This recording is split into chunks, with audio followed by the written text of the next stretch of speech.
මොකද යාළුවනේ දැන් මං ඉන්නේ ගොඩක් අහසේ උඩින්. ඔයාලා දන්නවද අද මං කොහෙද යන්නේ කියලා? මැලේසියා. දැන් මං ඉන්නේ මැලේසියා එයාපෝට් එකේ. ඉතින් මැලේසියා එයාපෝට් එකේ ඉඳලා මම මේ විදියට කෝලාලම්පූර් සිටි එක එක්ස්ප්ලෝර් කරන්නයි බලාපොරොත්තු වෙන්නේ. ඉතින් විශාල බිල්ඩින් ප්‍රමාණයක් මට මේකේ ගමනේදී දැක ගන්නට ලැබුණා. ඉතින් ඔයාලට පේනවනේ සිටි එකේ view එක කොයි වගේද කියලා. අපි ඉස්සරහට බලමු මොන වගේ අත්දැකීමක් මට ලැබෙයිද කියලා.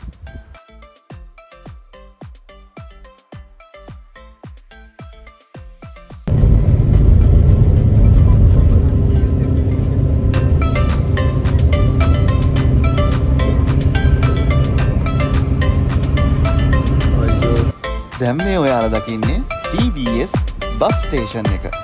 මේ TBS බස් ස්ටේෂන් එක නම් ඇත්තටම මාර විශාලයි. ඒ වගේම ඉතාමත් ලස්සනයි.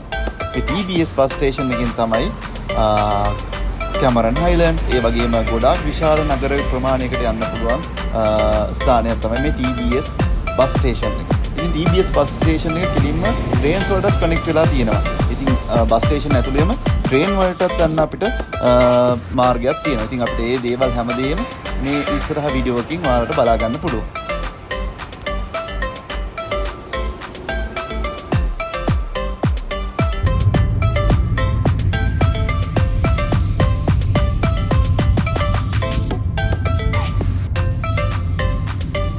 දැන් මේ ඔයාලා දකින්නේ නයිට් එකට පැවිලියන් මෝල් එක ආවට තියෙන සුන්දරත්වය. බලන්න කොච්චර ලස්සනද කියලා. මේ ලයිට් සෙටින්ග්ස් බිල්ඩින්ග්ස් මාරම හැඟීමක් තමයි ගෙනලා දෙන්නේ. වෙනම ලෝකෙට ගියා වගේ මාන් දැක්ක මේ ගත්ත මේ අත්දැකීම ඔයාලත් ගන්න ඕනේ අනිවාර්යෙන්ම දවසක.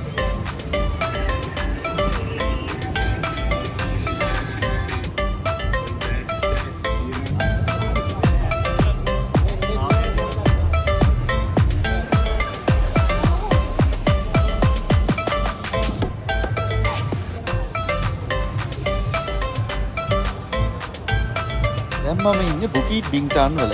මේ පැවිලියන් සිටි එක මාරම ලස්සනයි. ඔයාලට තේරෙනවද? ඔයාලට දවසක ඕන මැලේසියාවට ගිහිල්ලා එකම තැනකින් shopping කරලා කාලා බීලා unlimited fun එකක් අරගෙන එන්න. එහෙනම් යන්න ඕනේ මේ පැවිලියන් සිටි එකට. මේ night time එක මාරම ලස්සනයි. බලන්න lighting සහ මේ mall එක ඉස්සරහත් කරලා තියෙන මේ water decoration එක දිහා බලන්නකො. ඒක මම දැකලා තියෙන ඉතාමත් ලස්සන ඩෙකොරේෂන් එකක්. මේ ලයිටින් සහ මේ සෙටින්ස් කරලා තියෙන විදිය ඉතාමත් අපි ෆොරිනර්ස්ලා වශයෙන් අපිට මාරම අත්දැකීමක් ලබා දෙන සමත් වෙන ලොකේෂන් එකක් තමයි මේක. ඉතින් යාළුවනේ ඔයාලත් මැලේසියා ගියොත් මෙතනට යන්න නම් අමතක කරන්න එපා.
ඉතින් මම මේ පැවිලියන් සිටි එකේ මාර විදියටම එන්ජොයි කරලා දැන් මම මේ හදන්නේ පොඩි රෙස්ට් එකක් අරගෙන මම ආපහු රූම් එකට යන්න.